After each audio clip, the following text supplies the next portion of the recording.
Montreal Expos. To the mic. He's the ace of the staff. Let's welcome in Logan Webb. One of the greatest pitching coaches around. Let's bring in Brian Price. Welcome in Lamont Wade Jr. Honored to have my guest on today, Kyle Harrison. Let's bring a friend of mine in, Pat Burrell. Pat, how are you today? Bill, I'm doing great, man. Glad to be on with you. Giants fans, this is Extra Innings with Bill Laskey. Sponsored by Lenardi's Markets of the Bay Area. Quite simply, the best. On your exclusive home of the San Francisco Giants, KNBR 104.5 FM and 680 AM, the sports leader. Now swing and a soft liner caught by the third baseman going to his left, and the game is over, and the season is over, and the Giants lose their finale here at home 6-1 to the Cardinals, and they finish the year below 500. That was the best they could have done after the loss here on Friday. So the Giants finished the 2024 season with 80 wins and 82 losses. Welcome into the final extra inning post-game show with Bill Laskey as we finish up the final chapter of the 2024 San Francisco Giants season. A season that we thought could have been 500 today, but they ended up losing 6-1 to the Cardinals. The Cardinals beat them 5 out of 6 games this year, and the Giants now fall 80-82. That'll be in the record books. And the San Francisco Giants had a lot of young players today. A couple of them I want to call out right off the bat. Hayden Birdsong took the hill today, and I thought he threw extremely well. Got squeezed a couple times by the umpire behind home plate. He goes 4 1/3 and punches out 11. Really showed a lot of confidence in what he did with Kirk Casale behind the plate.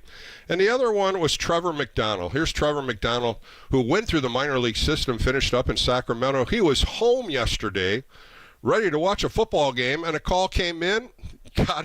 Got his suitcase ready, got his baseball gear, and sure enough, he came out today, and he threw 3 gem innings, only walking 1. 9 out of 10 hitters, and he was magnificent. Something that you want to do the last game, especially coming up to the big leagues, when you have your manager, Bob Melvin, taking a peek at you, and all of a sudden next year, 2025 spring training, you're going to have eyes on you, and he pitched extremely well today, had his family in the stands. An exciting time for his major league debut. A couple other things happened. Of course, Casey Schmidt. Boy, he's caught fire ever since Pat Burrell changed a little bit in his hitting technique, and he goes 2 for 3 today, playing in third base. Of course, they brought Matt Chapman and Mike Yastrzemski out with a nice roar of the crowd, which I thought was well-deserving for both those players. And now you're starting to look at a lot of young talent finishing up their first year or a few months in the big leagues. And I think that's what we have to take away from this 2024 season. A lot of first-timers and a lot of rookies that are now coming in next year with more of an identity of the team, more of an identity of being a big leaguer. And as us, as fans, as analysts, as the media, I think that's a big step for this Giants organization. Tomorrow, Monday or Tuesday, we'll find out what direction this team's going to go. They're going to have a press conference and talk about what's happened in this 2024 season and who's going to run this club in the next year or so. So that'll be coming up the next couple of days. But today is a day for thank yous. Thank you for the fans. Thank you for my sponsors. Thank you for the people that really work at KNBR and help me do this show. And we're going to do that throughout the show today. 808 KNBR is the number. Really want to talk to the fans today, leaving Oracle Park, as well as the ones listening at home that have listened to this show all year. As I finish up my 5th year, next year I'll be right back in this chair. 2025 Extra Innings. We'll be producing another post-game show. I'm really excited about that. But today I would really like to throw some things out to you, fans. Who's your MVP this year? Who's your Rookie of the Year? What was the best defensive play you saw this year? What was the best home run you saw this year? Pitching performance and a bullpen. Love to hear some of your answers as we go on for the next couple hours. And at the end of the show, I say this true from my heart. I saved the best for the last. My true friend, Dusty Baker. Sat down with him on Friday, and we just talked about his career and what he did in baseball. And as we wound out, it was really close relationship that Dusty and I had with Vita Blue. So we got to talk a little bit about that at the end of the conversation. You'll hear that at the end of the show. But we're going to take a quick break. 808 KNBR. We're going to start this show by thanking you, fans. So give me a call so we can talk some baseball as we finish out and round up the 2024 San Francisco Giants baseball season. More coming up right here. I'm Bill Laskey. This is KNBR, the sports leader.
The game may be over, but we know you want to talk more ball. So KNBR Extra Innings with Bill Laskey continues. Sponsored by Lenardi's Markets of the Bay Area. Quite simply, the best. We are KNBR 104.5 and 680, the sports leader. I just want to echo what Webby said. I want to say thank you to the fans. You guys give us energy every single day. You showed up. I know that this season didn't end the way we wanted it to, but we're going to go home this offseason. We're going to get better, and you guys bring the same energy next year. And when we end the season like this next year, we're going to be going to the playoffs. We're not done. All right, welcome back to the final show of Extra Innings for the 2024 season. At the end of the game today, the fans stayed at Oracle Park, and a team came out to thank them. That was Matt Chapman, and the other player was Logan Webb, thanking the fans for your support, as well as I am. But at the same time, I thought Matt Chapman, a good leader now. He's going to be based here with San Francisco for the next 6 years. And he really spoke from his heart, saying that we want to compete. We want to get back to the playoffs. And that's the first step that we want to hear from this Giants organization on what's coming next and the direction of this team to change this. They finished 18 games behind the Dodgers. It has to change. There are things in this organization to make this team better, to compete against this NL West. All right, let's get some things done here. Let's go to we're not going to call it the drive of the week. We're going to call it the drive of the year. And that was sponsored by Bay Area Chevy Dealers. Visit BayAreaChevroletDealers.com. Here it is. Torres pitches. There's a high drive down the right field line. Way back there. Adios! That was a 100-mile-an-hour fastball. And that one went out, I think, even a little faster than that towards San Francisco Bay. For Elliot Ramos, his first home run in nearly 3 weeks has tied the game in the 9th inning. Great moment for Elliott. That was a home run that was hit in McCovey Cove, the first right-hander to ever even hit a ball there. And Elliot Ramos was on with Kruk and Kipe during the game today, and he said, I was trying to do that. I wanted to do that. And I think Kruk said, nobody even from the right-hand side hit it out of in batting practice, and he didn't know that. So that feat was done last 2 weekends ago against San Diego. And boy, oh boy, that was something cool to see. And I'm hoping the Giants do something, maybe put a little plaque out there as the first right-hand home run to hit the Cove. Because, as you remember, Buster Posey did it, but he hit one of those cannon things, and we never found out if it was going to go in or not. All right, let's go to the standings update. The final standings for the National League West of 2024, and that's sponsored by the Alameda County Probation Department. Visit joinacpd.org today for a career that matters. All the games are over as it all started at 12 o'clock. The Dodgers ended up beating the Rockies 2-1 in Colorado. They finished 98-64. They have won 13 out of 14 years the NL West title. San Diego lost to Arizona today. They finished 93-69, 5 games back from the Dodgers. Arizona still fighting for the wild card. They had 89 wins. They won today. They finished 9 back. Of course, the Giants are 80-82. Like I said, 18 games back. Colorado lost today, and they finished 61-101, 37 games back. All right, let's go to the homestand update, and that's sponsored by the Handler Union Square, San Francisco's oldest family-owned hotel. Well, the Giants ended up going 1-2 on this quick 3-game series against the Cardinals. The Cardinals ended up beating them 5 out of 6 for the season. But you know what? You start thinking back what they just did on this past road trip, going 7-2. They did have some life in September, and I am, like myself and you, we're excited for a lot of this young talent coming aboard for the 2025 season. All right, let's get to the phone lines. Let's go out to Greg in Portland. Greg, you're on the final show with Extra Innings and Bill Laskey. How are you doing? I'm well. I haven't talked to you for a while. Just wanted to thank you for the season and have really enjoyed the years, and I'm glad to hear you'll be back. I'll be back next year. The show is going to continue, and we'll start in February the 22nd. It'll be the first game in spring training, so I'm excited to do that, and as well as doing some more Sports Phone KNBR shows during the week. But it was a good year. Learned a lot more, and we always talk, Greg, you never learn enough about baseball, and you never see everything about baseball because there's always something new. Right. And I learned every weekend listening to you. So I appreciate that. I really learned a lot of baseball over the 4 or 5 years I've been listening. So that's it. I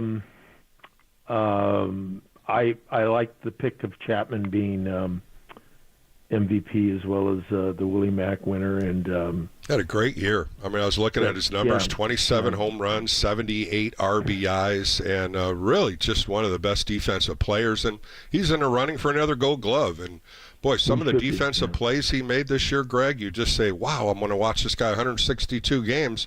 He almost played in 162 games. He never took a day off.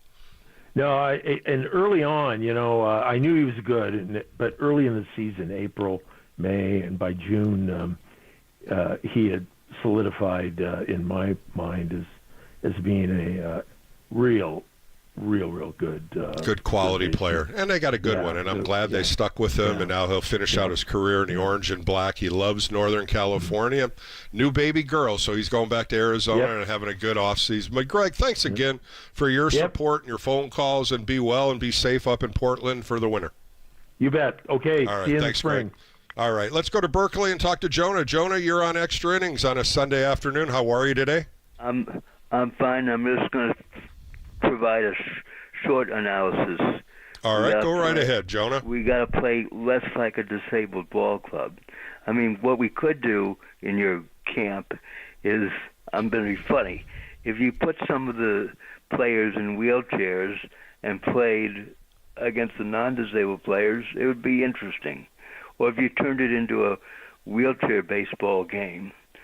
I mean, this year was hard to listen because a lot of the time I felt like the Giants were more disabled than I am.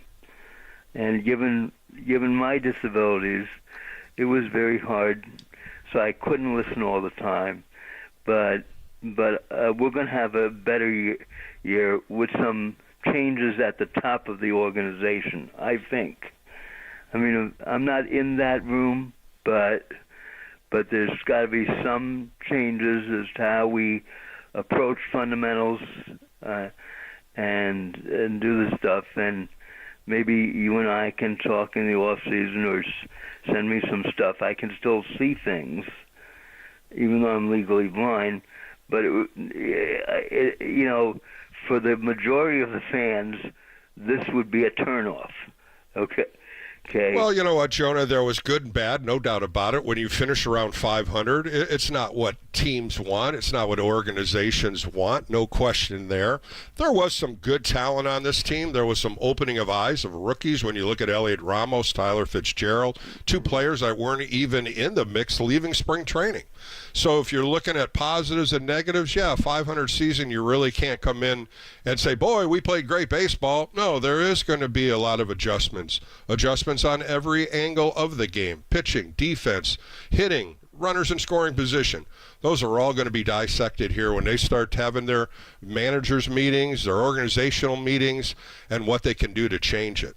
But, Jonah, thank you so much for the call. I appreciate it. And you're 100% right. This team has to get better. And we'll find out what they do here the next few days when they do their press conference on what they have to do for 2025. And we'll find out if there's going to be a leadership change. But thanks again, Jonah. I appreciate it. Thanks. You know, when you start looking back at a 2024 season, there's a lot of things I have to be thankful for. And one of it is about the San Francisco Giants giving me an opportunity to do this on KNBR and working with KNBR. So I have the right to do that. And there's so many people I want to thank. And, of course, Larry Bear is part of that. Some good friends of mine that are there, from Bertha to Russ to Sue to Mike. But I also want to thank three individuals that have really helped me with a lot of the interviews, and that's Matt Chisholm being one, and Maverick Palak. He just got married last week. He came over from Sacramento, and he's now in the Giants organization. And Erwin Higueras, who really, really helped me on doing some Latin interviews and setting up players with me in spring training. And in AAA, the Sacramento River Cats, Jake Ward is another gentleman that worked with me throughout the year. But, you know, you start thinking about all these people, and there's one special person that runs that press box, and that's Maria. She's been up there for so many years, just a delightful lady, a good friend. But these are the people behind the scenes that help me achieve what I do on this show, and I want to thank them. All right, 808 KNBR, we're going to take a quick break. I got about 4 or 5 calls on hold. We'll come back with more as I thank you, Giants fans, for a great year on Extra Innings. So we'll have a little bit more coming up here on KNBR, the Sports Leader.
You're listening to the former Giants righty. It's KNBR Extra Innings with Bill Laskey. Sponsored by Lenardi's Markets of the Bay Area. Quite simply, the best. Heard on your Apple HomePod by saying play KNBR. Now a liner into center field. That's going to be a base hit for Wisely. Coming around third, Schmidt. Matt Williams sends him the throw, cut off. Schmidt scores, and the Giants are on the board. It's 6-1. Wisely with the RBI single. That was a nice swing by Wisely. All right, back on Extra Innings with Bill Laskey on a Sunday. Of course, it was not a Sunday fun day as the Giants lost today 6-1. As you hear my producer, Greg Silver, being a little DJ today, dropping a little bye on you, and just pick up a couple of his music tints. He's going to throw a few more on as the show continues. That was a good one, though, Greg. I got to recommend that one to you. That was good. But the Giants lose today. They can finish 42-39 on the season at home, 38-43 on the road. And it was a decent season. You can't really say it was a great season. You can't say it was a flop, as they didn't fall that bad. Good and bad, of course, a lot of young talent really came up through the minor leagues, people that we were looking for, people we were waiting for. And I think when I start throwing out these awards, MVP, Rookie of the Year, I think really the MVP goes to Matt Chapman when you look at what he did on the defensive end and on the offensive end. I threw these numbers out before. He had 142 hits and 575 at-bats, finished with a 247 batting average, but he had 27 home runs, 78 RBIs. And if you're looking at a defensive gem, you'll remember with bases loaded in New York playing the Mets, the barehanded grab that he caught down the third base line and flipping it over to Lamont on a one-hopper. One of the best plays I have seen, and that was my sparkle of the defensive play this year. He made a few of them, too. On the Rookie of the Year, I think there's two candidates we could talk about. Elliot Ramos, of course, being one. But Tyler Walker, the other one. Tyler Walker really managed being a closer once Duvall ended up going south. But when you look at Ryan Walker, he ends up 4 with 10 saves and under 2-point earned run average, and he'll be back at the end of that rotation. And there's so many other ones in that bullpen that pitched well. But when you're giving out awards, I think those are my three at the top. Pitching performance, you can't forget about Blake Snell's no-hitter in Cincinnati. That was just a gem. No-hitters are hard to get, and boy, he was on fire that day. And he ended up throwing 14 nice starts, ended up with a 1.23 earned run average, most likely opting out of this contract. But at the same time, the post-game yesterday, he said, I enjoyed playing with the Giants. I would like to look forward to talking to them. So that's a possibility. A lot of different things have to happen. So we'll be definitely watching what happens with the Giants in the next few days. As I keep throwing this press conference, we'll be out and we'll find out the direction of the organization. All right, 808 KNBR, get on the phone lines. Love to hear what you have to say about the 2024 season. And it is the finale, as this is the final chapter of the season. So let's go to Roy in San Leandro. Roy, good afternoon. How are you? Hey, Bill, how you doing? How's it going? Well, it's season over. Season's over. You know, it's going to be a lot of speculation on what's going to happen here. They will do a press conference, and we'll find out the direction on who's going to lead this organization next year. Okay, I know that's good, but I was close, Bill. You remember at the beginning of the season, I said 79 and 83, and you said, you remember? I told you. Okay, yeah, I really felt that this coming out of spring training, Roy, the people on this club, the moves they made, some of the great free agents, and it just didn't work out. And they ended up being 2 games under 500, which is a surprise to me. Yeah, well, you know, the rookies, they showed what they could do. It's no question about that. And the pitching is always there, Bill. But you know me and hitting. What I'm saying is that now is the time. We don't know what's going to happen tomorrow or whenever, but now is the time to engage. Because see, when the Giants went on that road trip, other teams don't think those scouts are not. They didn't pay attention to all that young talent pitching that the Giants have. They're going to come knocking at the door. You know, yeah, I think that's what they have an abundance of, don't you think, Roy? They got a lot of good young arms today. I was really, with Trevor McDonald, I was really surprised. His command, good movement on his pitches.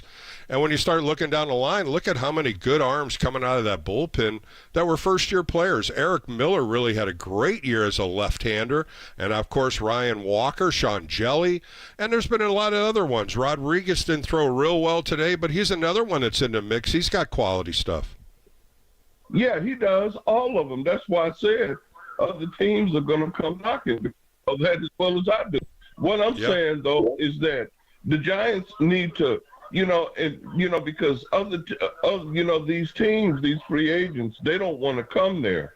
What the Giants need to do is engage these other teams and get to the minor league level, guys. Because I already knew they were going to lose today. That young kid, Birdsong, he pitched good though, Roy. I tell you what, Roy, he threw well. He did. I'm not criticizing him. What I'm trying to tell you is that he lost his control, which only shows strikeouts don't really mean that much. He said that after the game, after that Giant. I seen it. Well, I think he's got to I think he's got to fill the strike zone just like he did today. I thought he threw the ball extremely well. He got tight in a couple of pitches with the umpire behind home plate. The walk leading off the fifth inning, I thought that was strike three, the pitch before he threw that. And then a check swing on the following hitter, they called it a non-swing. Even Kruk goes, okay, let's get this thing rolling. Let's watch the game a little closer. And I thought that was the inning where he lost conscious of the game. Other than that, the first 4 innings, he had 10 punch-outs. So he did pitch well today. Yeah, I know that. You're right. But you got to keep in mind too, those Cardinal position players are like a year and a half ahead of him. You see, and they proved it right, exactly, and that's my point. Yeah, they got to him in that fifth inning. That was, and he was up in pitches. He ended up throwing 98 pitches, 61 for strikes. I thought his curveball was sharp today. The changeup worked real well. But you got to also look, Roy. He's 23 years old, and coming in today, that was his 16th start. And I thought he threw really well this year. There was times where he really managed the zone well, and as you say, there was times where he walked a lot of guys. And those are things you learn from. Those are definitely things you learn from. I'm not criticizing him, Bill. I was just saying I knew that because those Cardinal players have been around for 2 and 3 years, and they were ahead of him. See, he's still just a young kid. But before I let you go, what I want to say is that now, this is the time for the Giants to engage other teams to, bring in new scouts, not just for, keep like I've said before, keep the pipeline of pitching coming, but also engage them. So just like that young guy they got, that first baseman in the minor leagues. Well, we could have 2 or 3 Eldridge, more. Bryce Eldridge, that's a kid that, and the same thing. Right. Same thing with Trevor McDonald. He came through the system extremely fast this year too. So there are some rising stars, but again, I think they have to solidify it with some better free agents up the middle, some quality infielders, some stable infielders, and maybe a couple other hitters. You don't have to be a home run hitter, but an average hitter. I think that's one of the things, the contact is what they lack this year. Okay, Bill, before I let you go, I wanted to just let you know another great job. Thanks, Roy. So, it's always great talking to you. It's always great talking to you, Roy. You always bring a little bit of positive and a little bit of negative, but in the meantime, it's a great call all the time, Roy. Okay, take care, Bill. All right, Roy, thank you so much. He's been with me for a long time, boy. When I did the show with Vita, Roy would always talk and rib Vita all the time. It was always fun to hear what Vita had to say to Roy. But Roy knows his baseball, and I think he's right about one thing. The Giants do have an abundance of young pitchers, and whoever's going to lead this organization in 2025, that might be something that they could dangle in front of a trade. But we'll find out. I mean, the season's just ending today. There's a lot of decisions that are going to be made. There's a lot of opportunity that's going to be here. Some players will move on with the orange and black. Others won't. But we'll find out. All right, listen, I want to thank a couple other people today, and it's going out to Oracle Park. And the first one is Greg Elliott and his grounds crew. They listen to the show all the time. They laugh and roar with me. But they do such a great job at Oracle, and I don't think people thank them enough. But Greg Elliott is one of the best grounds crew people. He's a leader of them. And when you go out there and you look at that pristine field, you got to thank those people, and that's what I want to do today. And Greg Elliott is a great friend of mine, and his staff always working their tail off, and I want to thank them at the end of the season of 2024. And there's another group out there, the ushers and usherettes. They've been out there ever since this Oracle Park opened 25 years ago. Some good people that I knew all the way back from Candlestick Park. They listen to the show going home.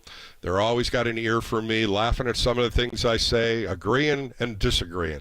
But those are the people that are the heart of the Giants, and I want to thank all the ushers and the usherettes of out at Oracle. All right, we're going to take a quick but break right now. 808 KNBR if you want to get on the phone lines. Extra Innings is going to continue right here on KNBR, the sports leader.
From the mound to the mic, this is KNBR Extra Innings with Bill Laskey. Sponsored by Lenardi's Markets of the Bay Area. Quite simply, the best. Hear him by saying to your smart speaker, play KNBR.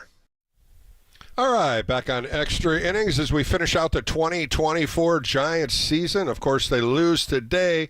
Didn't want to say, of course, but they did. 6-1. They finish 80-82 on the season. And Jeff Passan just wrote what's going to happen tomorrow after all the games were completed today. The Diamondbacks and the Mets won today. The Braves lost, so the full doubleheader between the Mets and Braves are happening tomorrow. Both games will be on ESPN2. The first one starts at 1:10 Eastern Time. Now, this is where the whole thing comes into it. If either team, the Mets or the Braves, sweep, that team and Arizona is in.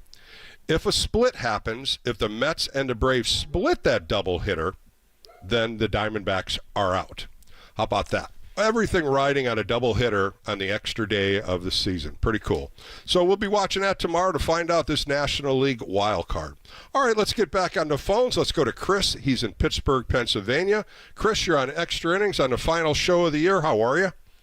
Good, Bill. Great show as usual. I love your insight every time I listen to your show. I appreciate that, Chris. Thanks for calling in. It's a good season, but there's a lot of flaws in this season. What did you think about this season? If you had to wrap it up and say the Giants season of 2024 is?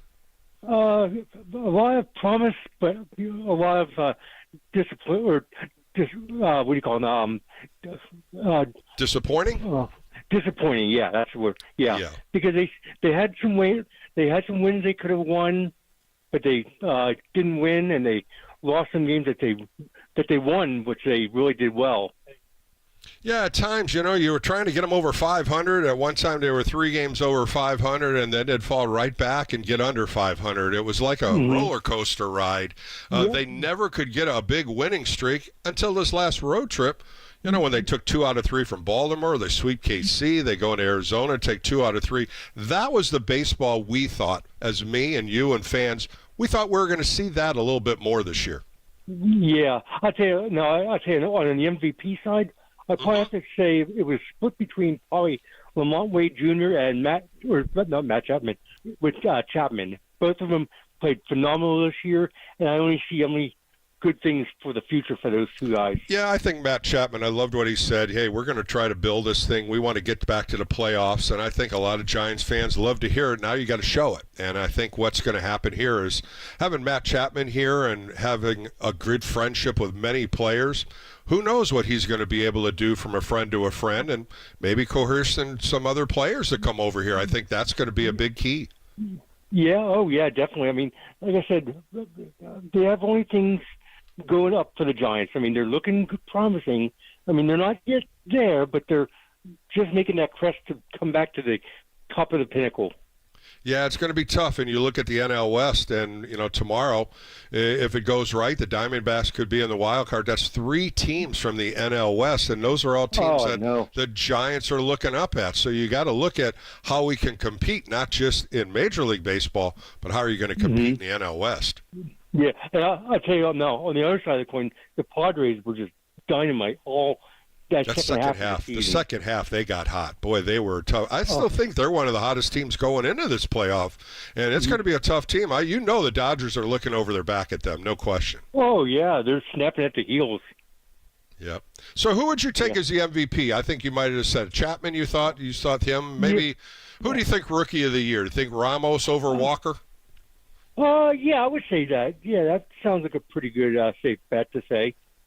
Yeah, a couple good rookies there. I look at Ramos and Fitzgerald. You look in the bullpen, and you got to look at the starting rotation with Harrison and of course Birdsong today.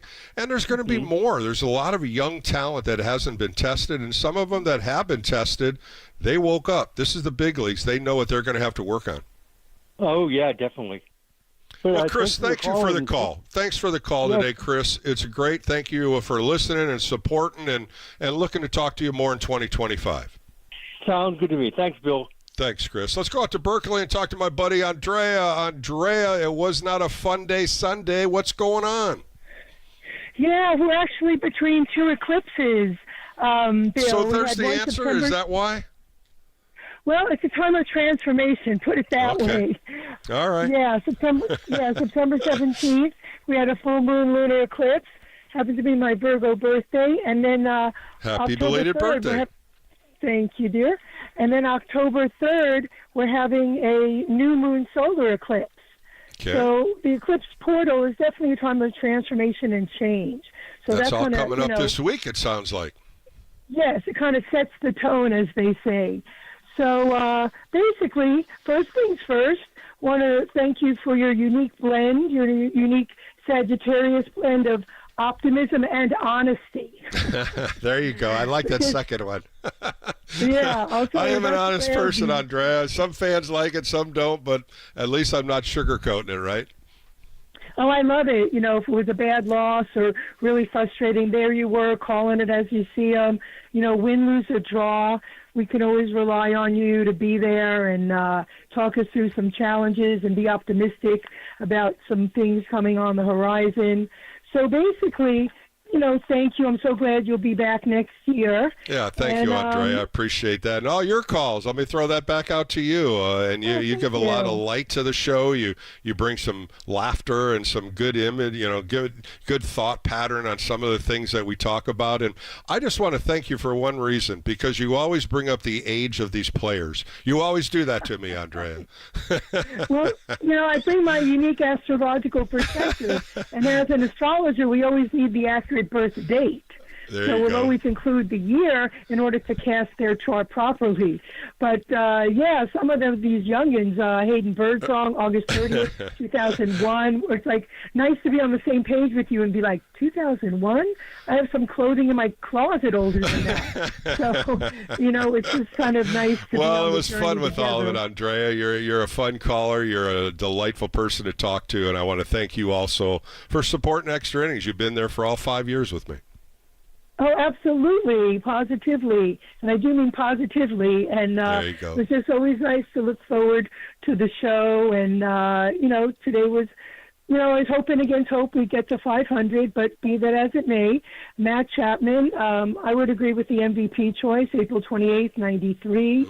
Rookie of the year, who do you think? Would you go Ramos or would you go Walker? Because I think those are the two of my favorites if you're looking at what both of them did, and not even both of them even in the mix. I mean, Walker was in a bullpen as a middle guy, and look what he comes up with, 10-4, 10 saves, an earned run average under a 2. That was a fabulous year for him. Yeah, that was. I mean, it would be a tie in my book because, we needed Ramos for the hitting, obviously. And I think it was a Virgo, if memory serves.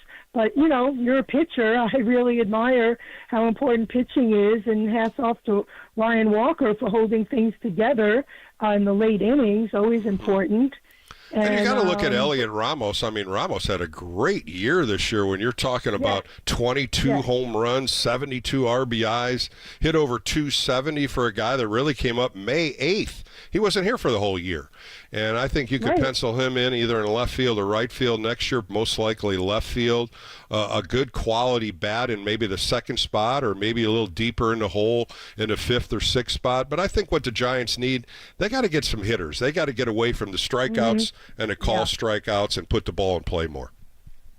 Yes, I agree. And to that note, Hayden Birdsong, he struck out 11 today in 5 innings. So that really was nice pitched well. to I thought see. he pitched really well. He got squeezed a little bit in that fifth inning. And, it was just one of those things. And you could see the grimace on his face. And you saw Kirk Caselli barking a little bit. And, we always talk about the last game of spring training or the last game of the year. Hitters usually don't watch up to 3. They're usually swinging, and it's a little more aggressive game, and the umpire kind of squeezing him a little bit. But I still think what he did today to show the Giants to step up the final game of the year, he only gave up 4 hits, and I think that is a positive for him. Right. So a lot of positives to take into next season, a lot to build on. And, onward and upward. Yeah. Well, Andrea, thank you so much. It's always great talking to you once again. You be safe over the winter. And you know what? All we can do is hope for the best. There you go, from your lips to the baseball gods and goddesses' ears. Thank you, Bill. Andrea, thanks so much. It's just fun talking to fans. I've been doing this all year. I've been doing it on my 5 years. Andrea has always been a supportive call for me, and it's just great. It's a different type of call, but she's so honest in what she does. All right, we got to talk to my buddy Kitty. Kitty's off the bridge. She wants to give me some light at the end of the tunnel. Kitty, you're on Extra Innings. How are you? Hello, Bill. How are you, Kitty? Oh, I'm good. I'm hoarse because, I was at all 3 games, of course, for the end of the season. I'm with my friend Robin. Say hi, Robin. Hi, Robin. How are you? Kitty, I got to tell you something. I got a couple friends back in Ohio and Michigan that listen to the show all the time, and they wait to hear Kitty. And they tell me this. They go, is Kitty going to call in? Do you think Kitty's going to call in? And my buddy from Monroe, Michigan even asked me in a text, do you think Kitty will call in today? And I go, she better. It's the end of the year. I know. See, you've been a star on the show. You're a star on my show. Oh, thank you. I got a bell. I used to give a meow. Meow. There you go. That's even better. Oh, my gosh. Thanks, Bill, I want to tell you a really quick story. Not about the Giants right now. Just really quick, though, about Bochy. Okay, you ready? Sure. So I went Tuesday to see the final series with the A's, right, and the Rangers. And I sat behind the dugout of the Rangers just so I could chat with my buddy Boch. Love him, right? And I wore my hat that Allison Bumgarner made. I'm giving her a plug. Allison Bumgarner swag made my orange hat that everybody knows. And Bochy comes over and says, Kitty, I said, Boch, I saved the top of the hat for you to sign. He said, come on over here. And he signed it. We chatted. Nice. Boy, this is a tough year for him in Texas. A lot of injuries. And, we don't know if he's even returning. They said that his direction is upon him. So we're going to find out if he's going to hang it up or not. And, the tough years are the years when you lose. Those are the tough ones to try to rebound on. And as you get older in sports, those are the ones that aggravate you more. You can't sleep at night and you figure out what's next. And you know what? Talking about Melvin, I mean, he wants to come back. He's got another year in his contract. But this hurt him being a Giants manager and not having a winning year. It bothered him. It bothered Matt Williams. It bothered Pat Burrell. Fans don't understand. Those guys are hurting too. They want to win. Their direction is to win. And we'll see what happens coming up next year. Well, I sat by the dugout yesterday, the Giants dugout yesterday. And today I was over by the visitors dugout because I thought Brandon Crawford was going to be here. And I was like, where's Crawford? Where is everybody? No, but I talked to Bo Mel for a few minutes and just, and I put up the W. I said, hey, next year, okay? Next year, we're going to the W. He said, okay, Katie, I got it. But I did that at the beginning of this season, too. I said, and I sat there on purpose so I could say, Bo Mel, we're going to the W. And okay, you know what? Because you and I think the same way. Don't show up if you don't have passion. If you don't believe it's going to happen. Yeah, you got to believe that team's going to win that day. And Kitty, you are one of many that do that, and that's the positive thoughts that fans have, and that's why the Giants fan base is so great. I always say when I'm doing these phone calls, Giants fans understand the game of baseball so well, and that's what I love about the passion of the Giants and their fan base. And you never leave early because you and I talk about all the time. Best series at Candlestick ever, right? You're absolutely right. You can never leave early, no doubt it. Well, Kitty, you have a great winter, Kitty. I got to cut you off, Kitty. You have a great winter. It's a great time for Giants baseball. Hopefully we'll get some positive changes and get it back into playoffs for next year. And I want to thank you for all the calls and all the time that you do in calling me. Well, thank you, and I'll see you at spring training, I hope. Yep, maybe so. All right, Kitty, have a great winter. All right, we're going to take a quick break, come back with more. I got a few more on the line. Dusty Baker coming up in an interview, so my callers don't leave. I'll get back to you. But we're going to take a quick break as we finish out the last show for Extra Innings on the 2024 Giants baseball season. So we'll be right back on KNBR, the Sports Leader.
Check the mic and make sure it sound right, boys.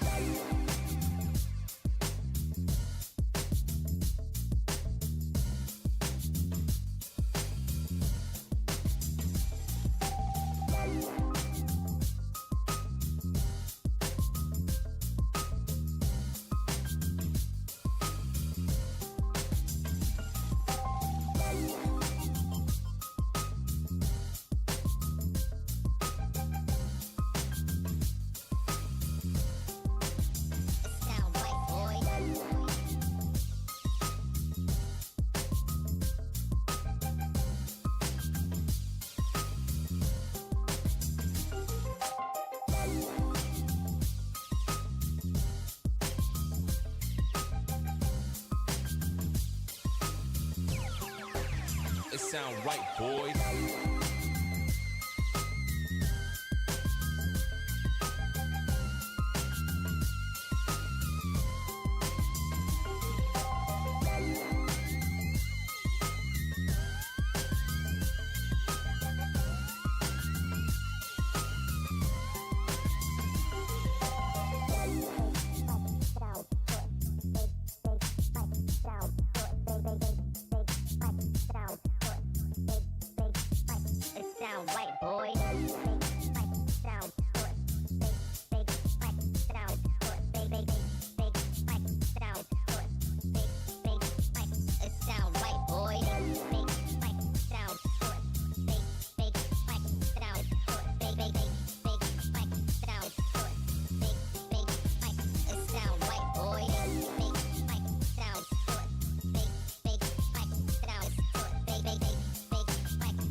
This is KNBR Extra Innings with former Giants right-hander Bill Laskey. Sponsored by Lenardi's Markets of the Bay Area. Quite simply, the best. Hear him on your Apple HomePod by saying play KNBR. Play KNBR.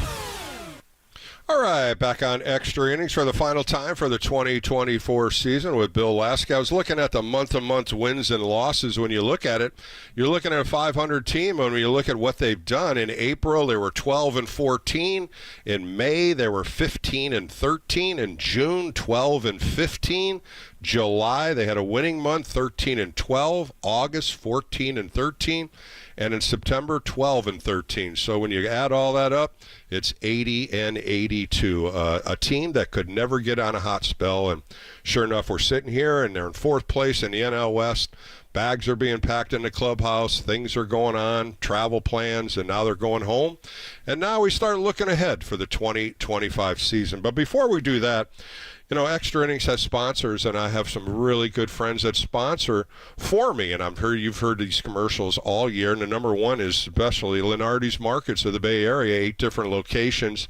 And they are quite simply the best. If you've not gone into one, please do. Tony, a good friend of mine, and his staff, it's just one of my best buddies. And boy, he puts it out there every year, and I appreciate what he does for Extra Innings. Another one is John Pettinelli from the Pettinelli Financial Partners in Redwood City. John has been sponsoring me for many, many years, and it's a full range of investment and financial services. They're located in Redwood City. Pettinelli Financial, if you're looking to arrange some kind of investment and financial service. And of course, John Hanlery from the Hanlery Hotel, the oldest family-owned hotel in the Bay Area, as well as in San Francisco. John has got another hotel in San Diego, the Hanlery Hotel, and I want to thank them. Also, McCormick, Matt McCormick and Jeremy Forsythe from the real estate team of Caldwell Banker. Matt McCormick, of course, the son of the great Cy Young winner Mike McCormick, who passed years ago. They've also supported the show for many years. And BJ Calley from the Wag Hotel. Of course, I take my dogs there all the time. They have dogs and cat grooming and overnight services.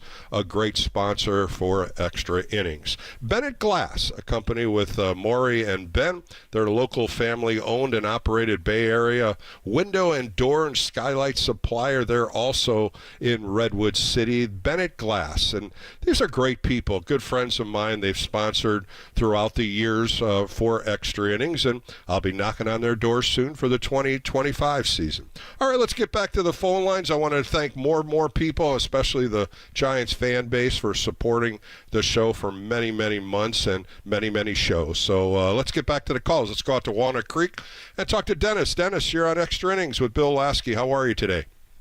Another stinker. Anyway, no. You know, that's a good way to sum up the year, right, Dennis? Yeah, really. Anyway, I was thinking about when you mentioned, some of the coaches and whatnot. I'm sure Pat Burrell, I really like the guy, and I know he worked hard. He's got to be disappointed, too. I don't know how you get over this hump of consistency with hitting and stuff. It had its great moments, and then it had its, whatever. So I think you need to gear him, not gear him up so much. You got to give him some more things to work with. I just think. Well, yesterday, Dennis, I had Pat on. I did an interview with him yesterday, and we talked about runners in scoring position and strikeouts and call strikeouts. And he goes, "No, you're 100% right. We know it. We understand it. We have to change it." And the mentality of the adjustments and the mentality of making contact. And today, Elliot Ramos also talked about it in the show with Kruk and Kipe. He was on air, and he said, no, we have to make better contact. We have to be situational hitters. So I think it's already planted in these heads of these players that they have to get better at it. We talked, Dennis, you've been on the show before with runners in scoring position, 1 for 12, 1 for 14. You don't win games like that. No. And, I think he'll have a lot to think about on the off season. The other thing I wanted to mention was my guy for the MVP, I guess, would be Walker, because Ramos is fantastic. I just think he came out of nowhere, and he really showed some consistency. Chapman's probably up there also. He had a great year. Of course, signing late. He'll be with the Giants now, starting spring training, and starting to build some of the momentum within the clubhouse. I think he's a good leader with it. And like I said earlier, Dennis, you know this as well as me, some of these players will not be in a Giants uniform next year, and some of them will. So they're going to have to build some kind of momentum in that clubhouse. Well, I agree, and that's it. They got to wall us a little bit and get some players. And the other thing I wanted to point out was, Bill, your show has been a delight. I've enjoyed it for the last 5 years. A lot of things that I've observed about your show is your positive input, your enthusiasm with the callers, how you treat them with respect, and I got to admire you too for when the Giants stink it up, that you get on their case, and everybody's got to appreciate that, because sometimes people are afraid to say, I don't want to say anything, but it has to be said. And don't think the players don't know themselves. And I know. Oh, I agree. And I know. And the other thing too, Dennis, from that point you just said, I get from the coaches, I get from the players, I get some text messages, phone calls saying, you know what, tell us, because that's what we believe too. We need to hear things like that. And it's not that they don't know about it, but they're happy that I do that, because they are embarrassed in some of the things they play and some of the things they do. And when you hear that from inside that clubhouse, you know you're talking the truth. And I do talk the truth. I'm not here ripping them. I'm not here negative. I'm here to talk about the truth of what we're watching in a Giants game. And if I can't say, hey, you didn't make that play, you outran that ball, you didn't cut the ball, you struck out too much, you know what? You have to be honest, and that's what I've done here for 5 years. And it's something that Giants fans listen to, and it's something that Giants fans understand. They don't want me to sugarcoat it. They want truth. No. And I appreciate you saying that. That's why your show has gotten so popular. It's something I really look forward to. I can't wait till 2025. I think another thing is if this kid Lee gets back in the swing of things. Jung-Hoo Lee, that's a big spark right there. Sure is. Do you know the status of him right now, Bill? Well, he had surgery, so he's been out for almost 3-4 months. I think he injured himself in May, but he's full. He's ready to go right now. They have, you see him in the dugout, mostly on the home stands. He looks healthy. He's excited. He's happy to be here, and those are all good words from a man that we thought would be our leadoff hitter all year. and he got injured. So hopefully he'll do better next year, and we'll see all the things that he keeps saying and what we saw in first part of the year. Well, I think he could be a difference maker, and unfortunately losing him, I felt, in my opinion, really, really, really hurt, because he was starting to really come around, and you could tell he was starting to get comfortable, and he's got his speed and his fielding, and he's a typical Japanese, type slap hitter type guy. Korean. Just Korean, I'm sorry. Yeah, Korean. But, what he gives you, he gives that spark at the front of the lineup. And there's no question they needed that. Once he left that leadoff spot, it was very difficult for the Giants to fill that spot. They tried all different. If you remember putting Soler up there, that was a joke. Finally, Yastrzemski was up there. Tyler Fitzgerald was up there. Even Ramos was up there. But now with Jung-Hoo Lee being healthy, I think he is your number one hitter in this lineup going in next year. I agree, and I think that the thing about that, too, though, is a difference maker. My point being that he starts it off, he gets on base, and that kind of motivates people, and it makes a big change in the batting order. So we'll see. But But have a great offseason, Dennis. I appreciate the calls. I appreciate your support. It's always great talking to you, my friend. You got it. Thank you very much. Have a great offseason yourself. All right. Take care. Let's go out to Pioneer and talk to Jack. Jack, you're on Extra Innings on a Sunday afternoon. How are you? I'm good, Bill. I'm sorry, Dr. Laskey. Dr. Laskey only had to put a Band-Aid on this year. I can't figure it out, but this organization is going to have to tell us the direction they're going on here in the next couple of days when they do their media press report. Right. Well, I just wanted to, real quick, two things. Thank you for your patience and professionalism in talking to us fanatics over the whole year.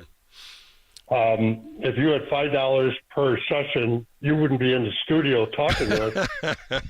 You Dr. Laskey retired at your home. Dr. Laskey would be retired. He's right? in Hawaii. Have a good day. Well, Dr. Laskey's still going to be back next year for you. So, Jack, you'll be all set. All right. And one real quick thing as far as to-dos for the next year. Sure. And I think you'll agree with this. Just looking at the landscape of free agents that would be available, I'm just looking at research and reading and listening. I see probably there's not more than maybe 15 quote-unquote bona fiable. I saw the same. I was going to say a dozen. I was looking at that also, and I would say a dozen that are sparkers, that are going to unite it's going to ignite that lineup or ignite that pitching staff. But I don't think you really have to go after pitching as much as you have to go to basic players. They need some better players. That's exactly right. And you hit it right on the head. I'll say 15, you say 12, but let's throw another 12 in there. Mm-hmm. There'll be about 12 major league teams bidding for those same free agents. Right, and you're going to have a lot of money being thrown because a lot of these top-tier teams, they lost a lot of starting pitching. And I think that's where Blake Snell's looking at it also. And I hate to say it, but the L.A. Dodgers are going to court him immediately because the Dodgers' rotation has fallen fast.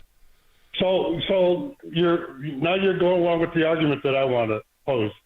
So if you have 12 free agents with a dozen teams after them with a ton of money in their pocket, how do you rebuild this team? The farm system.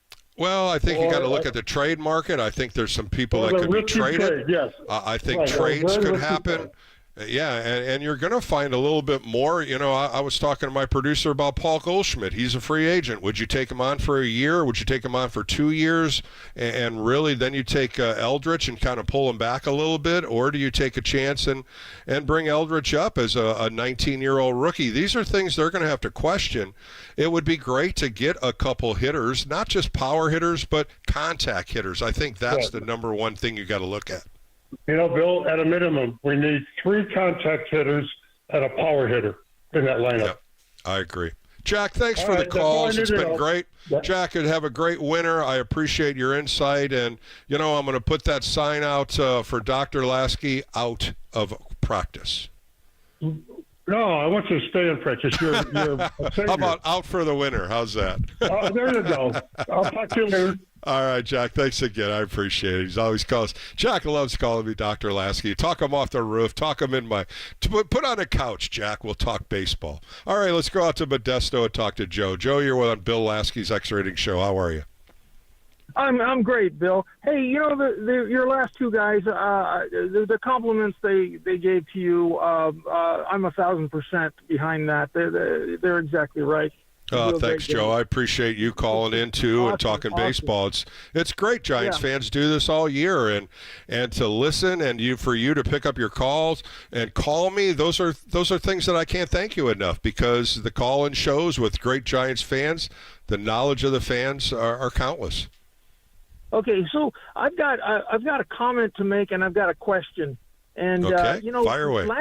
I'll start with the question. Last year on the very last show, I listened to you, and with the hitting issue, like you said, your quote was strike three caught looking was way too many of those. Now, what I'm for the risk of sounding like I don't know what the heck I'm talking about.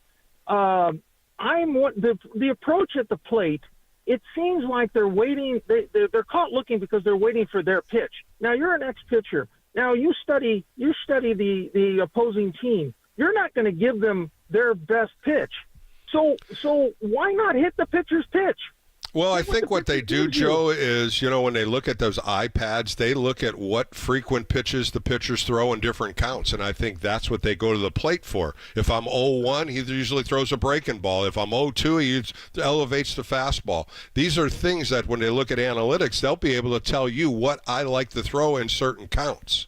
That's the approach they do it. Now, for me as a pitcher, I got to do the opposite to kind of sway you thinking fastball, and I'm going to throw a breaking ball. So that's the kind of approach. But my approach of this year, if you listen to what Pat said, is we got to make contact. We got to get that element out of our heads. We got to go up there and think about making contact. And that's going to be a big issue when you look at over 1,400 strikeouts this year, Joe. 1,400. That has to come down a lot. Right. No, and contact's a major deal. I think over the last 3 years, I'm watching. The Padres came in, the Dodgers came in, and last month Atlanta came in, and small ball contact. They're moving the line. They're scoring runs, and and I'm thinking, golly, be a Pablo Sandoval, make contact, be a bad ball pitcher. Put it in play, hit it in the gap someplace.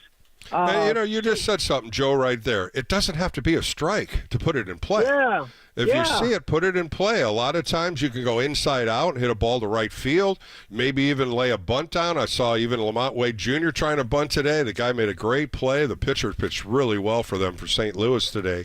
Michael McGreevy, he pitched outstanding. But, those are different things. Get on base.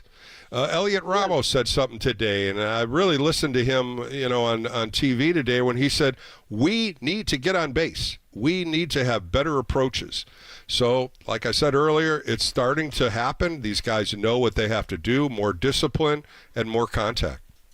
Right, and then, we two guys that retired, obviously, Craw and Posey. When 2 strikes on them, they choke up. One of the 6 adjustments that Pete Rose talks about, they choke up and the ball comes straight in, they hit it straight out to center field. You hit it where it came from. Fundamental baseball, right? Yeah, and that's what I think is going to happen. I think when you start looking at errors, their errors got less. The stolen bases, they're still, to the bottom of the 30 teams. There are things that really they're going to have to look at and adjust to it. But, Joe, thanks so much for the call today. I really appreciate your support and the nice things you said. Go ahead, real quick, Joe. Yeah. So I totally disagree with these fans saying that somebody has to suffer. Somebody needs to be fired. Farhan, and the crew code on Tuesday said it himself. He's brought a lot to this team: youth, speed, a lot of talent, and affordable, and what have you. But pardon me if I'm going to say something a little goofy here. My Italian mother said, when the little boy pees the bed, the pee-pee does the wetting, but the tush gets the spanking. So it's like, why do you need to fire somebody because the Farhan's not in the batting order, for God's sake? Well, I think you got to look at the years he's been here, and only one time into the playoffs, and I think the direction of ownership wants the Kings to change. But I don't know. I'm speculating like you are, Joe. But we're going to find out when they have this presser in the next couple of days to find out what they're going to do for the 2025 season. And all Giants fans, as well as us and media, are going to find out. So it's going to be sooner in the next few days, and we'll find out what direction they're going to go. But, Joe, thanks again for all your calls this year. Appreciate it. All right, thank you. As I take a break here, I want to thank the KNBR staff. They have just been remarkable for me doing all my interviews. I did over 125 interviews this year, and just some remarkable Hall of Famers, some great Giants players, past players. But it's guys like Tony Farias, who was my producer last year, that used to cut. He cuts and edits all my interviews, and I just want to thank him. Of course, you hear young Tony on the morning show, Double D, Walter, John, Tim, Derek, Raph, Jacob. They're all great producers and board ops, and they do so much work for me. And, of course, our new program director, Mike Holler, and Adam Copeland, and John Curley. Three good guys that have supported me and have been in my corner. And, of course, the two producers that I've had all year, and that's Greg Silver and Kyle Hart, two gentlemen that have worked with me and continue to keep throwing those one-liners at me. So we're going to take a quick break and get back to a couple more phone calls. Got Dusty Baker coming up to finish the show, so we'll take a quick break and come right back here on KNBR, the Sports Leader.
KNBR Extra Innings with Bill Laskey keeps the postgame rolling live right here. Sponsored by Lenardi's Markets of the Bay Area. Quite simply, the best. On KNBR 104.5 FM and 680 AM. The sports leader. All right, back on Extra Innings for the final time for the 2024 San Francisco Giants baseball season. My name is Bill Laskey, if you didn't know that, and we are counting down to the final few minutes of this season, but I want to get a couple of people on call, so let's go out to Libby in Lafayette. Libby, you're on Extra Innings with Bill Laskey on a Sunday. How are you? Well, do you really want to know? Please tell me. Well, it was a disappointing season, and it was disappointing today. I have to say that the gentleman, starting with the gentleman from Walnut Creek, Dennis, and the gentleman after him, I totally am on board. And what you said about what they need to do and stuff, this season was just pretty frustrating. But yeah, it felt like a roller coaster. They'd win a couple series and then they'd lose a couple series. They just couldn't get a winning. They never had more than I don't think they had a 5-game winning streak all season. They did. They had one 5-game winning streak. That came when they beat Kansas City for 3, and then they beat Arizona for 2. But other than that, it's been 2 or 3, and then they'd lose a couple. Yeah. When you look at Libby, that last road trip, like I said it earlier in the show, that was Giants baseball to me. That was what I was looking for and encouraged by, but I thought we'd see more of that. Yeah. And I just wanted, I also second what the gentleman was saying about the way you handle it. You tell it straight, but at the same time you're very calm, cool, and collected. You called me fiery before. Well, you must have come at me, Libby. I know you're from Toledo, so I know that. Oh, and how did you know that? Did you get my message? I remember. To Libby, I remember a Libby from Toledo. Come on. You couldn't remember me from Toledo. I left. No, I know that, but I know old. You said you came from Toledo, and how could I not remember a fellow Toledo? I found out that you were from Toledo just a few days ago. I Googled it, and I went, oh, I didn't know that. See? I remember when you were pitching, but I didn't realize that you were a rookie in '82. I could swear that because I've been going to games since 1963. Back in Candlestick days, those were even better. But I didn't know you were a rookie in '82. Mm-hmm. But your producer must have told you that yesterday because I called in and he said he's not taking any more calls and everything. Well, we were short yesterday, but I'm glad you called back, Libby. I'm glad you did, and let's hope for the best. Did you go to DeVilbiss High School? I went to Woodward High School. Oh, okay. My parents went to DeVilbiss. Okay. Well, Libby, thanks for the call. I appreciate the call today. I thank you for calling in, and I love when you're fiery. But you will be back next year. I'll be back waiting for your call, Libby. But you have a great winter, and I appreciate your time once again. Okay. All right, let's go out to Modesto and talk to Gary. Gary, you're on Extra Innings for the final time this year. How are you? Hello, Bill. Thank you for taking my call. First-time caller. Oh, Gary, thanks for calling in tonight. I appreciate it. Yeah, I'd like to I'd like to talk about Vida here for a minute. I was lucky to go to the 72, 73, 74 World Series, and I'd like to talk about the 73 World Series for just a second. I was lucky to see Willie Mays' last game at the World Series in 73, and he was pitch hit for 6th inning during that game. I think it was Game 6, and he was pitch hit for in the 6th inning for some unknown batter. But I about cried right there. That was a sad day in my life right there. But Willie made it to the 73 World Series, and I was so happy to see him there. But after that game, the Oakland won that game, won the World Series, and me and my father and my grandfather waited for the Coliseum to empty. And when it was empty, we walked out to the parking lot, and we were parked out by the gate out there. We got about almost 3/4 to the gate out there where our car was parked, and here comes some gentleman walking really fast behind us, and pretty good clip, and he gets about 20 feet from us, and I go, Dad, that's Vita Blue. and sure enough, he gets about 10 feet from us. I go, Vita, can I have your autograph? And I had my green helmet on, and he signed my helmet for me. And he was wearing a white Gilligan's Island hat, white T-shirt, and white shorts, and he had Stan Smith shoes on. I wore the same shoes, but I remember just to this day what he was wearing. And he signed my autograph, and to this day I couldn't figure out where he was walking to. And you had him on a show one time. Well, you and Vita were doing the show, and he said he got all his strength, his drive from his legs for his fastball. He did. He used to walk and run all the time. He'd run steps. He'd run inclines. That's what he did all the time. You had Tiny Felder or Tiny Feldman on a tribute Tiny to Felder. Vita. Sure. Tiny Felder. Felder. Yeah, and he said that Vita lived on the west of Oakland, and then I go, oh, shoot, he got all his strength from walking to and from the game. He walked everywhere, Gary. I'm telling you, he did. Even even after he retired. All these years, from 1973 till you had that tribute to him, I had no idea where he was walking to until Tiny Feldman said he was walking. He lived on the west side of Oakland, right here. So that I go, shoot. That's what he was doing too, Gary. And you know, and I'm sure you remember how thick his legs were and how strong he was, and the big leg kick and how he kicked off the rubber. But Vita was that kind of guy, and he was a people person too. Telling you, he had some strength in his legs, and I attribute that to him from walking to and from. A lot of people would have someone picking him up after that World Series win, and he's dedicated to walk home and strengthen his legs up for the next year. And boy, that's a great story, Gary. I appreciate your time, and I appreciate you bringing that up. But I got to get some more callers on here as we finish up. But thanks so much for remembering my good friend. That was a good story. Yeah, that'll be with me forever. Thank you, Bill, for taking my call. Thanks so much, Gary. I appreciate it. Let's go out to Roseville and talk to Dave. Dave, you're on Extra Innings. How are you today? Vita. Are you there, Dave? Great pitcher. Yeah, I'm here. Oh, thanks, buddy. Yeah, Vita was a great pitcher. Great person and just a fabulous teammate. So many good things you can talk about him. Bill, I wanted to thank you. I've been listening. I'm a Giants fan since like 1968 when I was about 8 or 9 years old. I got to see the Phoenix Giants. And when we moved back to Los Angeles, Chris Spire and Dave Kingman came up. That was 71, and when they won the division by 1 game over the Dodgers, and that was obviously exciting. And I want to thank you for being on the air and listening to you after Giants games. You've taken me home from a number of different things. And been there. So you know what, Dave? What's fun about doing these shows is to talk to Giants fans and talk to baseball fans. And the other thing I love doing this year, and I did over 125 interviews with so many great players, present players from the Giants or River Cats, even down in the minor leagues from the San Jose Giants. But it's also bringing back some of the older players. Some of the players that even were in the Hall of Fame, from an Alan Trammell to a Jim Cott. So many good interviews on just talking the game of baseball, and that's what I remember so well on all these 5 years I've been doing it, and reaching out to these guys that some of them knew me, some of them didn't, but by the end of the conversation and the interview, I considered them good friends.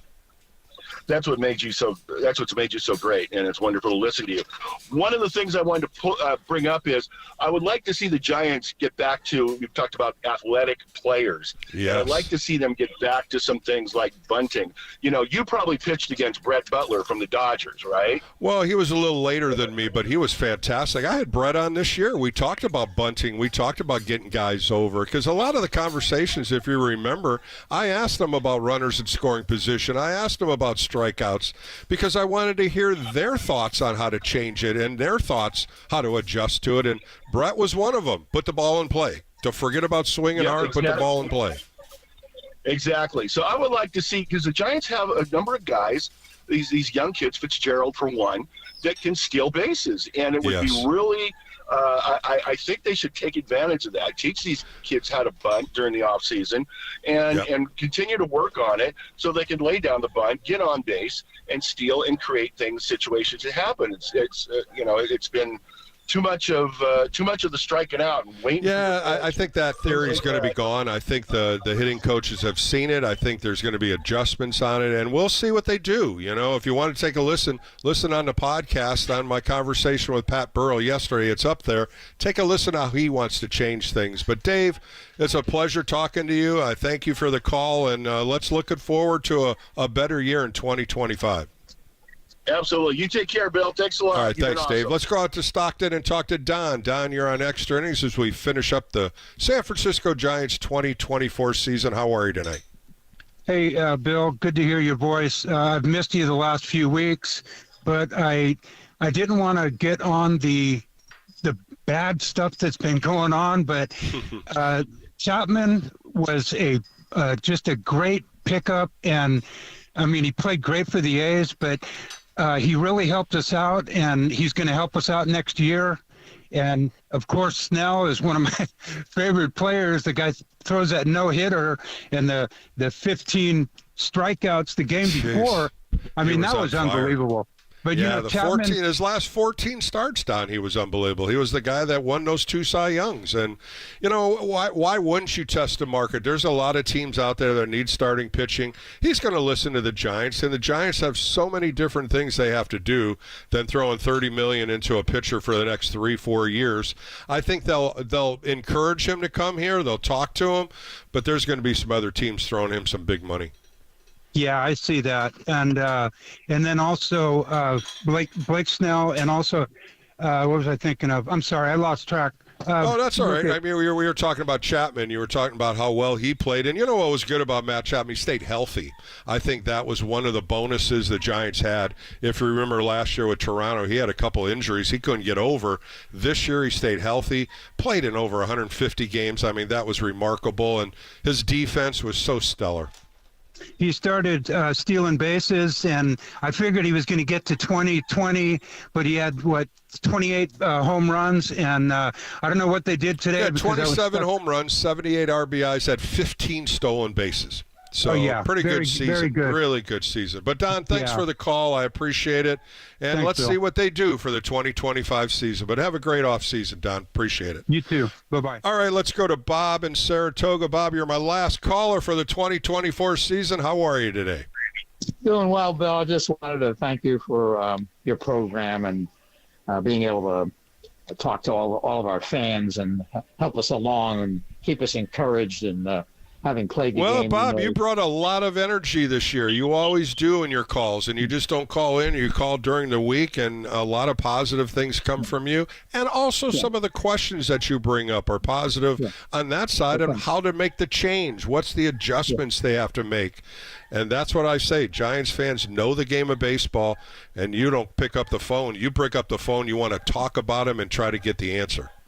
But you also helped me get a lot of that knowledge because I attended fantasy camp 15 years between ages 60 and 75. So I learned a hell of a lot from going to fantasy camp with you and all your great coaches.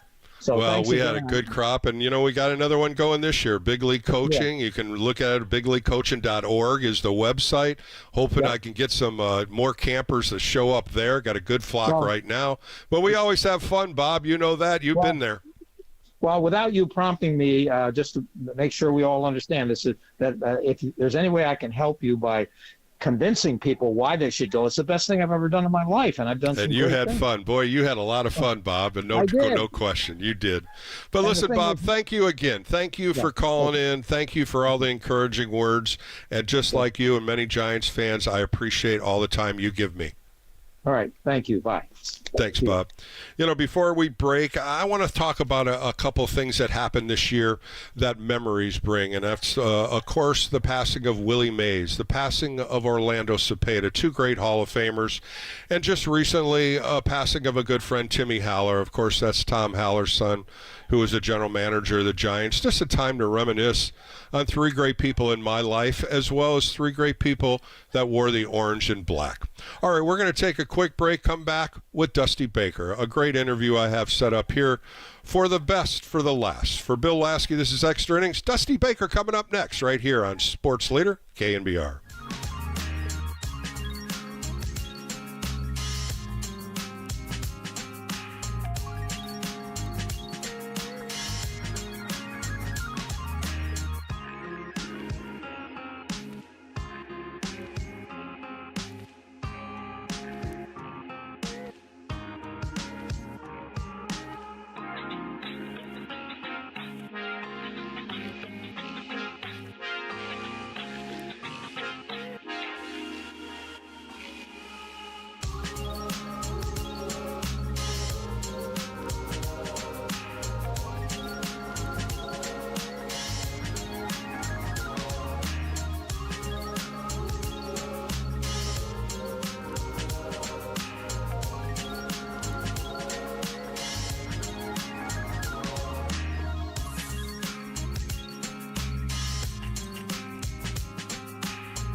Bill is back. Fired up, bringing it, all excited. This is KNBR Extra Innings with Bill Laskey. Sponsored by Lenardi's Markets of the Bay Area. Quite simply, the best. Listen on your Google Home smart speaker by saying play KNBR. Welcome back to the Extra Inning Post-Game Show with Bill Laskey. I'm honored to have my guest on. For 19 years, he played in Major League Baseball as a player. Of course, in his career, a two-time National League All-Star. He was a World Series champion with the LA Dodgers in 1981, a National League Championship Series MVP in 77, a Gold Glove Award winner, a two-time Silver Slugger Award. Then when he retired, he became a manager for 26 years. He ended up with 2,183 wins.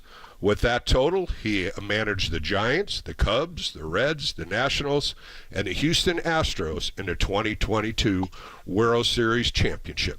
Let's welcome in Dusty Baker. Dusty, how are you today? All right, Lask, how you doing, man?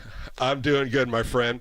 I want to start off with two gentlemen and friends of both of ours that we lost this past year, Willie Mays and Orlando Cepeda. Of course, you spoke at both other celebration of life ceremonies. What did these two men mean to you? Well, I mean, it was, it was hard. They meant a lot to me. I mean, Big Willie was as nice. Well, Big Willie and Willie Mays, were as nice to me as anybody when I first came into the game. And I used to watch them when I was a kid from Riverside, California. Especially I started watching them when Bobby Bonds signed with the Giants. And at the time, I was a straight Dodger fan. Then when Bobby signed with the Giants, and I became, both, because my hero was Tommy Davis, who played left field on the Dodgers. But then, I fell in love with the Giants and the way they treated Bobby. And those guys were like awesome superstars, not only as players but as people. And it really hurt, to lose Willie McCovey and Willie Mays, and then Orlando Cepeda, who was like my uncle when I played on the Braves. And I think about all the greats, that have been lost. I think about Vida Blue. I mean, it's been a tough year, and you realize that death is right around the corner sometime, but you got to keep living. But their memories, will always be embedded in my mind and in my heart. Oh, I totally agree with you, Dusty. And you start talking about Riverside, California, where you grew up. You were the oldest of 5 children. And I remember I asked you this question about where you got your nickname Dusty. And you said, man, I was always in the backyard wrestling or playing football with my brothers. And I came in one day and my mom, Christine, said, you're Dusty. And you said, what? That's your new nickname, Dusty. And I guess just from playing in the backyard, you were really good in all the different sports. So tell me a little story about your mom. Well, my mom, always gave me love and support. And my dad was always my coach. And, my dad was actually Bobby Bonds' Little League coach, who I followed around like a little puppy dog, because Bobby was my prep school hero. And I played all sports to try to be like Bobby Bonds, the greatest athlete that I had been around. And, he motivated me, to play everything. And that's why when I see some of the kids now, like I talked to a kid the other day and he told me he was PO, and when I was coming up, PO meant that you had body odor, but now it means pitcher only. And I was like, really? How can you just be a pitcher only? And he goes, I can really hit, but they don't let me hit. So I just wish that we kind of go back to let these kids play multiple sports, because you end up learning how to train. You learn how, different movements. You learn how to avoid collisions. You learn timing. You learn everything by playing every sport, or as many sports as you can. And I was very fortunate that, they let me play all of them. Well, at 14 years old, your parents moved to Sacramento, and you ended up going to high school, and you played a lot of sports. So really good at everything you did: basketball, football, baseball. And the Atlanta Braves wanted to draft you. And sure enough, Henry Aaron come knocking at your door. And the person he had to get through was Johnny B. Baker Sr. And that was one tough hurdle that he had to get through. But he ended up talking to him, and you ended up signing with the Atlanta Braves. Tell me a little bit about the high school that you got into and some of the sports you love playing. Well, that was right for the most part, but I even ran track. I went to the state track meet, like I said, to be like Bobby.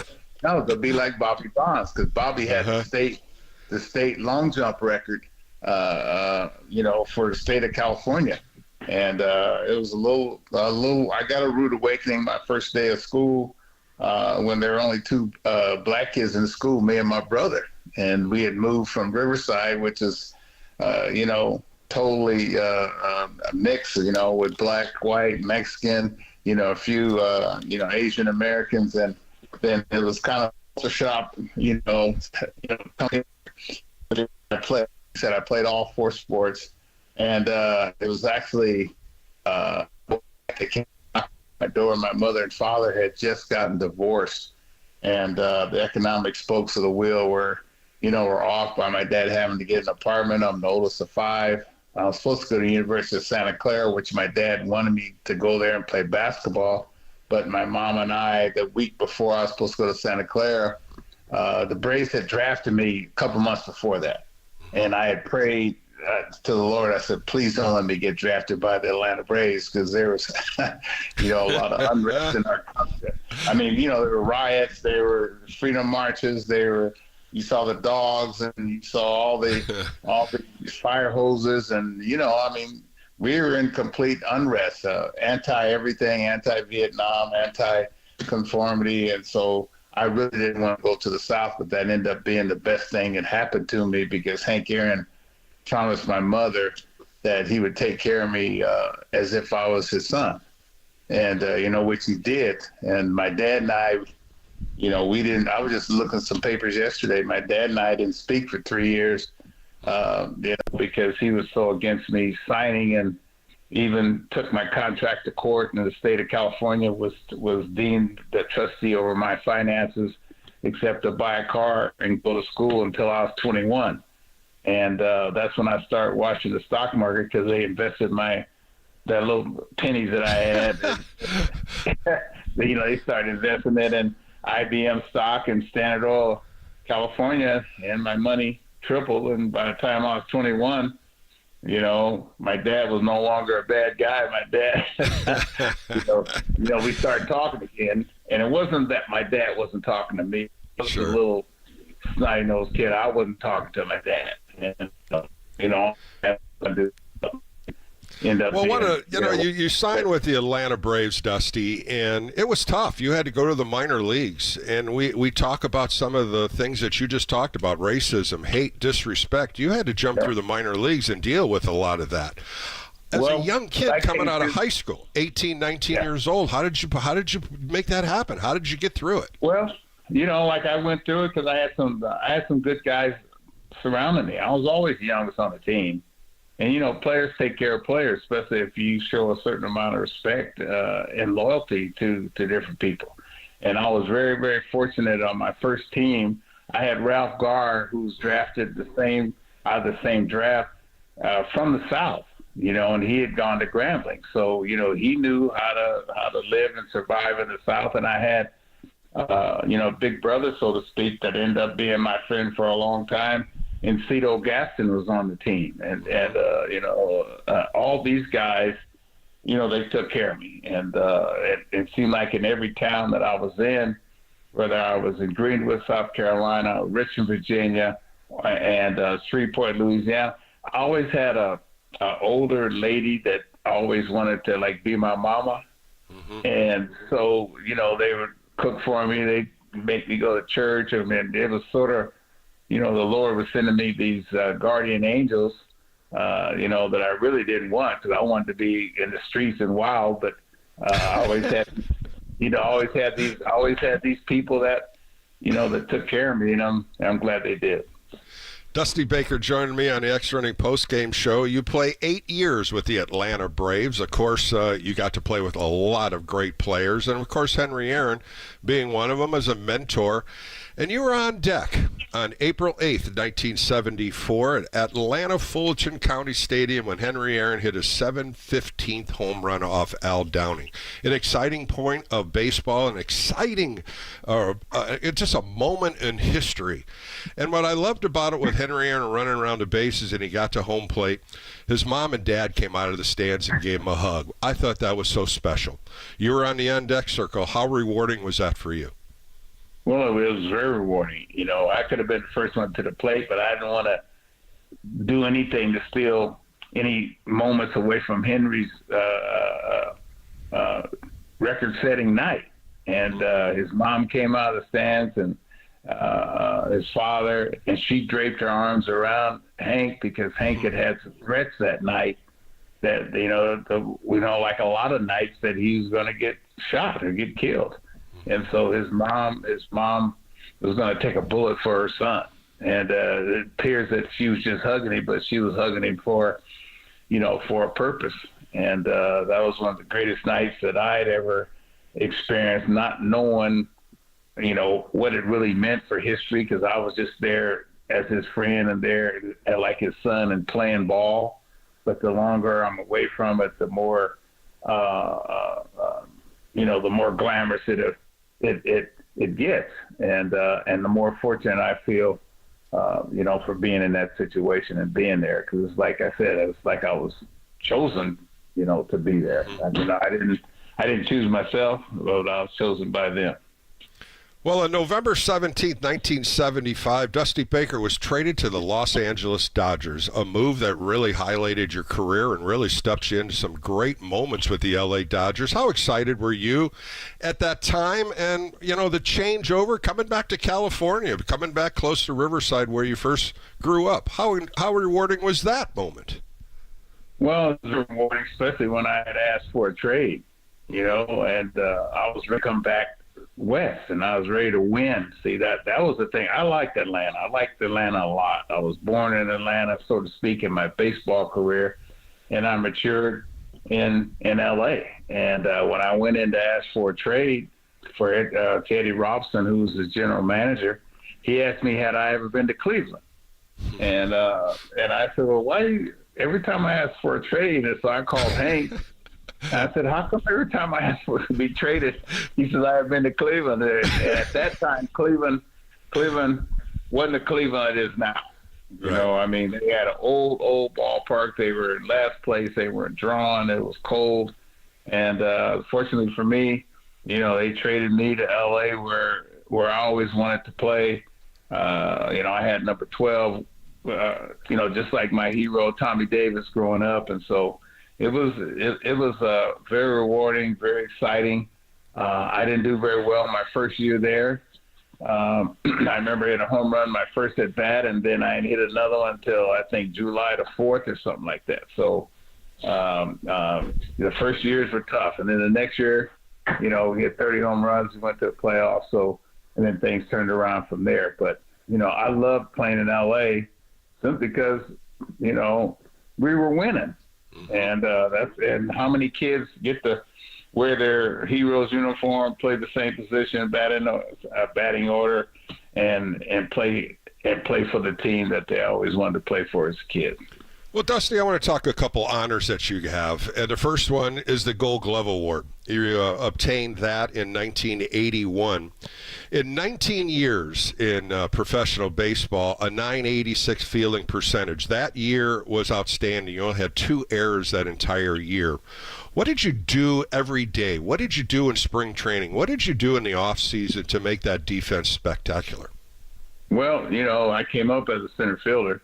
And then I went to right field. Then I got traded to the Dodgers, and I was back in center field. And then I hurt my knee, and then they traded for Reggie Smith, who was outstanding, second best player I ever played with as a right fielder. They traded for Rick Mundy in center field. So the only place left for me to play was left field, and so left field was actually the hardest one for me to play. And I worked and worked and worked on it every day. Preston Gomez, Jim Lefevre hit me fly balls. I took them off the bat. And, I was determined to be probably or hopefully one of the best, left fielders in the league.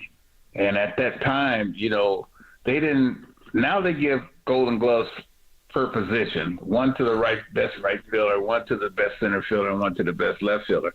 Back then, they gave it to the best 3 outfielders.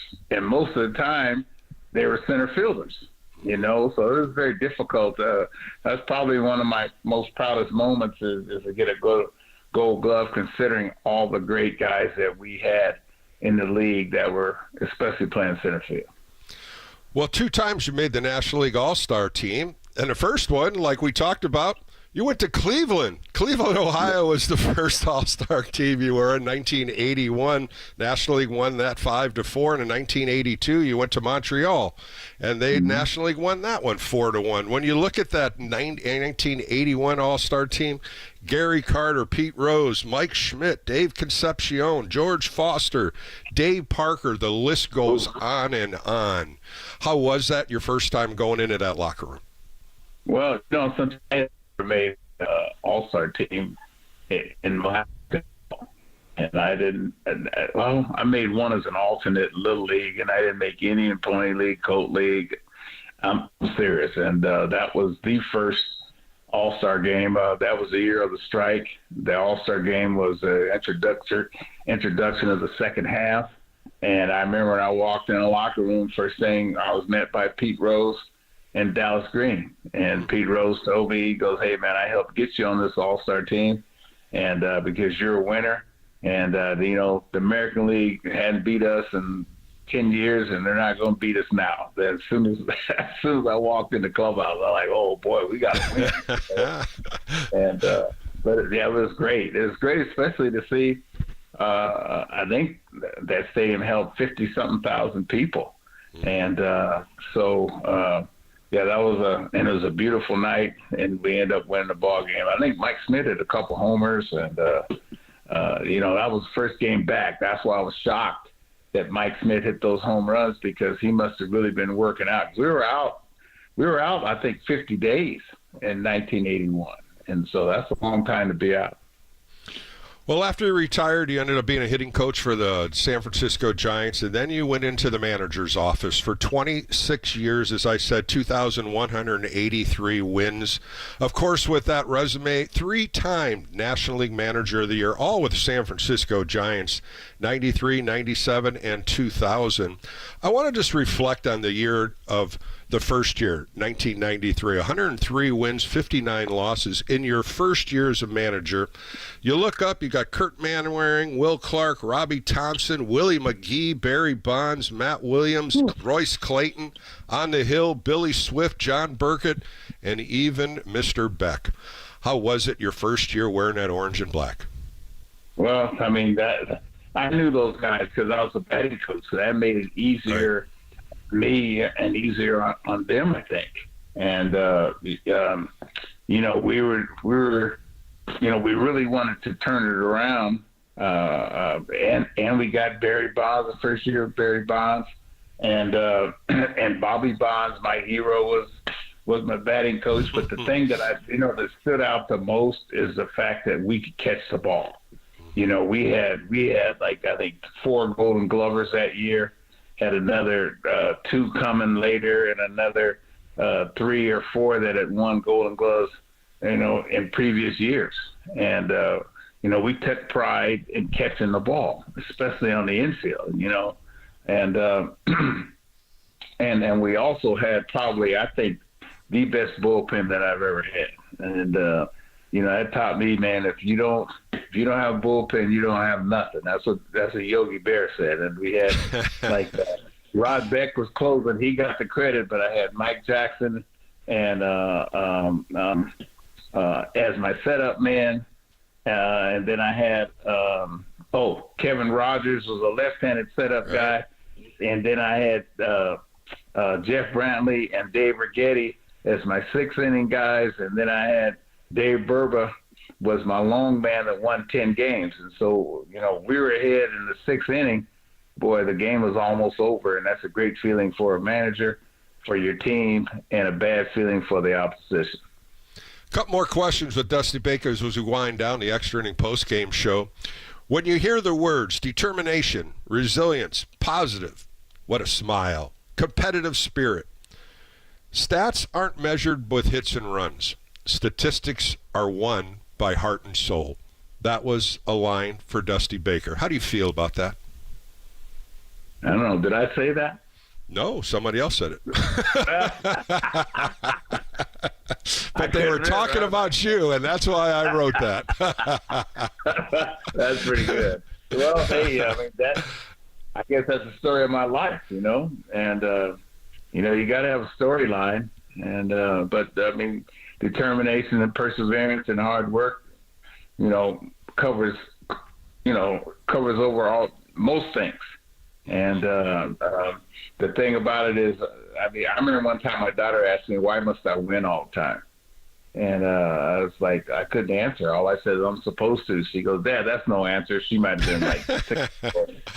And that's just how it is. I've always had that competitive fire, always did anything I could to win, and mostly just go out and practice and try to be the best player and the best person you can be. Well, Dusty, you and I have been friends when we competed against each other. When I was with the Giants and you were the Dodgers, you were a teammate with the Giants, and now we've been best friends for so many years. My last question to you, music has been a big part of your life. What makes music motivate you? Well, it puts me in the mood that I want to be in. Or, if I'm down, I play certain music. If I'm up, I want to stay up. If I want to be mellow.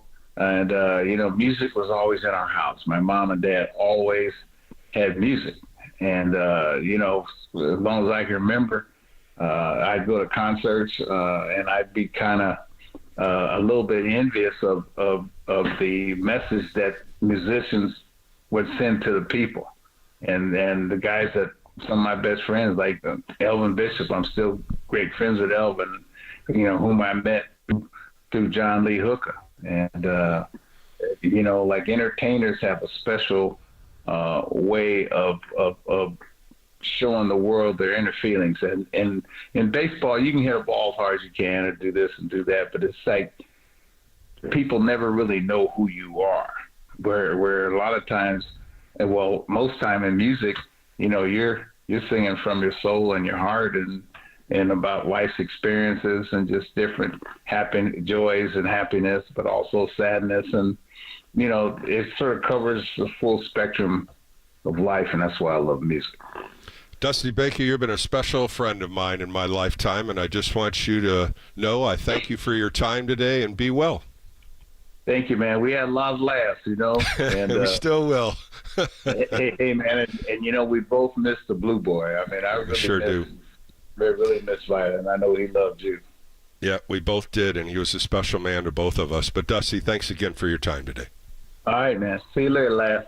All right, that was Dusty Baker on Extra Innings. More coming up right here on KNBR, the sports leader.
The game may be over, but we know you want to talk more ball. So KNBR Extra Innings with Bill Laskey continues. Sponsored by Lenardi's Markets of the Bay Area. Quite simply, the best. We are KNBR 104.5 and 6.8, the sports leader. Welcome back to the Extra Inning Post-Game Show for the final time with Bill Laskey as we reminisce on the 2024 season. The number one priority is thanking you, Giants fans, for all the calls and the listening and support that you've given me. All my sponsors for supporting Extra Innings, all the help that I get from KNBR, from all the producers, and all the different people that help me in KNBR. For Bill Laskey, I want you to be safe, be well for the off season, and once again, we'll be right back on February 22nd, 2025 for that first spring training game. For Bill Laskey, take care. More coming up right here on KNBR, the sports leader.